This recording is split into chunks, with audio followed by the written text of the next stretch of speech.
কেতিয়াবা মনটো ইমান অশান্ত হয় যে মাথো এঠাইতে শান্তি পাওঁ। আজি সেই ঠাইলৈকে গৈ আছোঁ। আজি আমাৰ কাষৰ গাঁওখনলৈ ওলাইছোঁ ভাগৱত পাঠ শুনিবলৈ। লগত আহিছে ভণ্টি আৰু বৌ। আমি তিনিওজনীয়ে কথাৰ মহলা মাৰি মাৰি আহি আছোঁ খোজকাঢ়ি। পিছে ভাইটিহঁতো গৈছে দেই, সিহঁত স্কুটি লৈ গৈছে আৰু আমি তিনিওজনী খোজকাঢ়ি আহিছোঁ। যিহেতু নামঘৰলৈ আহিছোঁ ভাবিলোঁ এটা ভ্লগ বনাওঁ।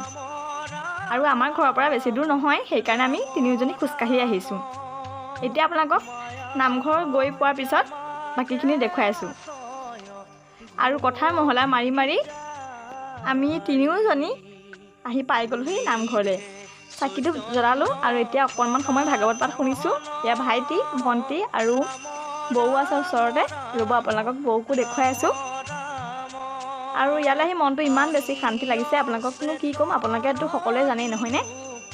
আৰু এয়া সিহঁতক ভ্লগত উঠিবলৈ ক'লোঁ, গোটেইকেইজন ভ্লগত উঠিছে। আৰু আমি সকলোৱে দুখনমান ফটো উঠিলোঁ বাৰু। এতিয়া সিহঁতি ভ্লগত হাঁহি দিছে, ভ্লগত উঠিবলৈ পাম বুলি কোৱা দেখি সিহঁতৰ মনটো বহুত বেছি ভাল লাগিছে হেনো। তাৰপিছত আমি অকণমান সময় বহিলোঁ আৰু যিহেতু সন্ধিয়া লাগিলে ঘৰলৈ বুলি আহিলোঁ। আজিলৈ আহিছোঁ, বাই। ভিডিঅ'টো ভাল লাগিলে লাইক, শ্বেয়াৰ আৰু কমেণ্ট কৰিব। পুনৰ অন্য এটা মিনি ব্লগত লগ পাম। তেতিয়ালৈকে সকলো ভালে থাকক।